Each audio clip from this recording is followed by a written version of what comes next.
Assalamualaikum warahmatullahi wabarakatuh.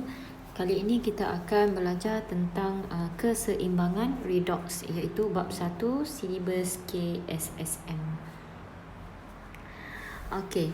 So apakah pengoksidaan dan penurunan? So redox ni sebenarnya adalah proses pengoksidaan dan penurunan berlaku secara serentak. So untuk topik ni kita akan belajar maksud. Kita akan tahu maksud tindak balas redox yang cikgu bagi tahu saat ni. Selain itu juga kita akan lihat proses elektrolisis.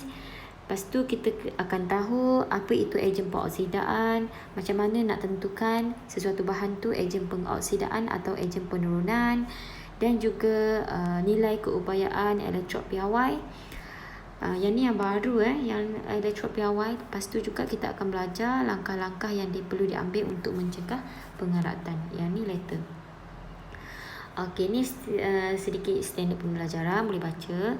So, apa itu tindak balas redox? So, yang cikgu cakap tadi, so tindak balas redox tu adalah tindak balas kimia yang melibatkan tindak balas pengoksidaan dan penurunan berlaku secara serentak. Pengoksidaan, oxidation, penurunan reduction. Jadi proses pengoksidaan dan penurunan berlaku secara serentak, barulah kita boleh cakap satu tindak balas kimia tu adalah tindak balas redox. Sebab bukan semua tindak balas tu adalah tindak balas redox. Contoh tindak balas redox ialah pengaratan, pembakaran. Yang mudah biasanya yang boleh bayangkan ni bunga api tu. Sebab bunga api tu ada ejen pengoksidaan. Lepas tu dalam tu ada ejen pewarna. Sebab itulah kita boleh lihat macam-macam warna ada dalam bunga api kan. Okey. So kita lihat macam mana kita nak tentukan sesuatu bahan kimia tu mengalami pengoksidaan ataupun penurunan. Okey. Jadi kita boleh lihat dari segi 4 untuk decide sesuatu tindak balas tu pengoksidaan, kita lihat dari segi oksigen, dari segi hidrogen, dari segi nombor pengoksidaan dan juga elektron. Yang penurunan pun sama juga, kita tengok dari segi 4 benda ni, tapi dia berbeza lah. Okey, kita tengok slide yang seterusnya. Okey, ingat yang ni. Alright. Jadi ingat yang ni cara nak ingat dia, kita ingat macam ni. Okey, so ingat O hand. Okey. So O oksigen, hidrogen, nombor elektron dulu elektron, lepas tu nombor pengoksidaan. Ni terbalik ni, kita ingat terbalik lah, mudah sikit. Okey, jadi kalau sesuatu tindak balas tu mengalami pengoksidaan, kita ingat macam ni, tambah, tolak, tambah. Kalau penurunan pula, tolak, dia terbalik tambah, tolak. Okey, buruk pula tu saja, tak apalah, payah tulis. Jadi kalau oksigen, kalau bahan kimia tu mengalami penambahan oksigen, so dia mengalami pengoksidaan. Kalau dia hilang oksigen, contohnya asalnya MgO kan, dia jadi Mg, so dia hilang O, jadi MgO tadi tu mengalami penurunan. Kalau hidrogen terbalik, kalau dia hilang hidrogen mengalami pengoksidaan, tapi kalau tambah hidrogen dia mengalami penurunan. Manakala untuk elektron, ni elektron, kita tengok elektron yang bawah ni dulu Untuk elektron, kalau sesuatu bahan kimia tu hilang elektron, berkurang ni lebih mudah kalau kita sebut dia kehilangan elektron, so dia akan mengalami pengoksidaan. Bahan tu mengalami pengoksidaan. Contohnya Mg jadi Mg2+, plus 2E kan, so dia mengalami pengoksidaan sebab dia hilang elektron. Contoh penurunan, contohnya Cl kan, Cl2 jadi Cl minus. Cl2 tambah 2E menghasilkan Cl minus. Jadi kat situ dia tambah elektron, so dia mengalami, Cl2 tadi tu mengalami penurunan. Dari segi nombor pengoksidaan pula, so nombor pengoksidaan ni sebenarnya adalah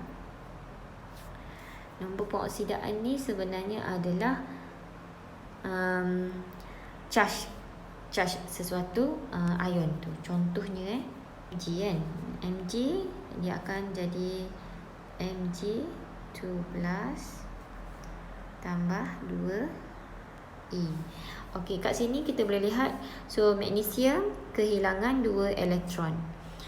So kehilangan 2 elektron, jadi Mg ni dia mengalami pengoksidaan. So dari segi nombor pengoksidaan pula, okay, so charge kat sini kan, charge. So nombor pengoksidaan bagi Mg ni adalah kosong, tak ada charge kat sini kan, tak ada kat sini. Tapi kalau ion Mg2+, nombor pengoksidaan dia adalah positif 2. Kena tulis positif kat depan . Okey, positif 2. Jadi nombor pengoksidaan kat sini kita boleh lihat nombor pengoksidaan bertambah daripada kosong kepada positif 2. Jadi kalau nombor pengoksidaan bertambah, magnesium ni mengalami pengoksidaan. Okey, contoh lain, contoh satu lagi kita ambil yang Cl2 tadi tu. Okey. Okey, Cl2 kan. So dia akan menghasilkan Cl minus. 2 Cl minus sebab dia akan tambah 2E. Okey. Jadi Cl2 nombor pengoksidaan dia adalah kosong kan. Dia sebab dia neutral. Manakala Cl minus, kita tengok pada Cl minus, nombor pengoksidaan dia adalah negatif 1. Jadi Cl2 telah kehilangan Cl2 menerima 2 elektron kan, membentuk Cl minus, 2 Cl minus. Jadi nombor pengoksidaan berkurang. Bila nombor pengoksidaan berkurang, Cl2 adalah mengalami penurunan. Jadi so Cl2 mengalami penurunan. Okey. Okey, tengok yang ni semula. Ingat sebab apa cikgu tekankan mengalami tadi tu?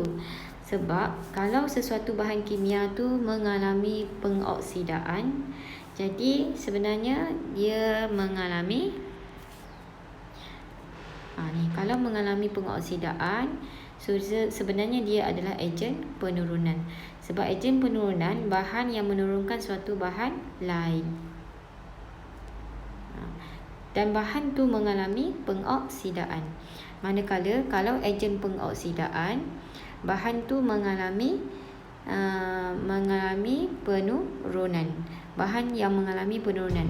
Tapi kalau dia ejen pengoksidaan, bahan tu mengoksidakan bahan yang lain. So ingat dia terbalik. Tak apa, kita tengok contoh yang ni. Ni beberapa contoh ejen pengoksidaan dan penurunan. Yang ni letter awak kena hafal lah yang ni. Okey, so boleh lihat ejen penurunan contohnya zinc. Sebab zinc dia akan mengalami pengoksidaan kepada Zn2+. Sebab itulah ejen dia dipanggil ejen penurunan. Kalau ferrum 2 ni, ferrum 2 sebenarnya ferrum 2 ni sebenarnya dia akan bertukar kepada ferrum 3. So 2 kepada 3, nombor pengoksidaan bertambah.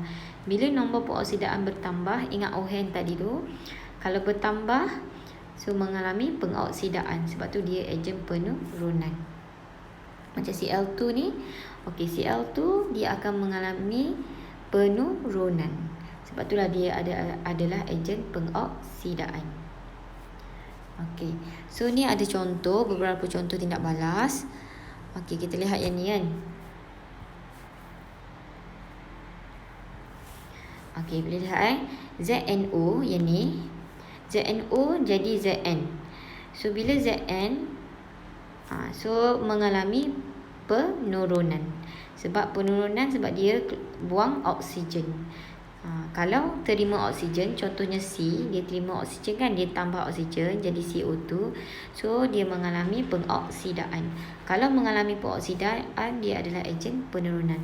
Mengalami penurunan, dia adalah ejen pengoksidaan. Okey, tengok contoh yang kedua. Yang kedua ni Cl2 jadi HCl. Dia terima hidrogen. So tambah hidrogen. Bila tambah hidrogen mengalami penurunan. Ingat OH. OH untuk penurunan dia tolak tambah tolak kan. So tambah hidrogen. So tambah hidrogen mengalami penurunan. So Cl2 adalah ejen pengoksidaan. Manakala hidrogen sulfida H2S ni daripada H2S jadi S. So dia hilang ataupun buang hidrogen. Kalau buang hidrogen mengalami pengoksidaan, so dia adalah ejen penurunan. Okey, boleh jelas kat situ. Kita pergi ke slide yang seterusnya. Okey, contoh yang ketiga. Contoh yang ketiga ni kita lihat dari segi elektron. O and E kan yang ketiga. Jadi yang ketiga tadi tu elektron. So magnesium jadi MgO. So MgO ni sebenarnya adalah sekejap. So MgO ni sebenarnya Mg2+. Yang ni Mg2+. Jadi nak jadi Mg kepada Mg2+, sebenarnya dia lepaskan 2 elektron. So bila buang elektron dia mengalami pengoksidaan, jadi Mg adalah ejen penurunan. Okey. Yang oksigen ni ejen pengoksidaan sebab dia mengalami penurunan. Daripada O yang neutral tak ada charge jadi O2 minus.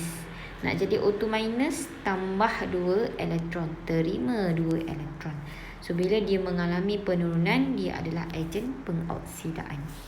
Okey, yang keempat ni kita lihat dari segi nombor pengoksidaan. Jadi nombor pengoksidaan kat sini. Okey, zinc nampak tak? Ni tindak balas penyesaran logam ni. Zinc dia jadi zinc 2+. Kosong kepada positif 2. Jadi nombor pengoksidaan bertambah. Ataupun buang 2 elektron. Jadi dia mengalami pengoksidaan. Jadi zinc adalah ejen penurunan. Manakala Cu nak jadi Cu2+, kepada Cu, dia mesti terima 2 elektron. So 2 plus tambah 2 minus jadi kosong. Jadi terima elektron. So mengalami penurunan, jadi dia adalah ejen penoksidaan. Okey, itu saja untuk kelas kita pada kali ini. Cikgu harap semua boleh faham. Yang penting adalah awak kena faham OH tadi tu. Oksigen, hidrogen, elektron, nombor pengoksidaan. Mengalami pengoksidaan, tambah, tolak, tambah. Mengalami penurunan, tolak, tambah, tolak. Okey, itu saja. Assalamualaikum.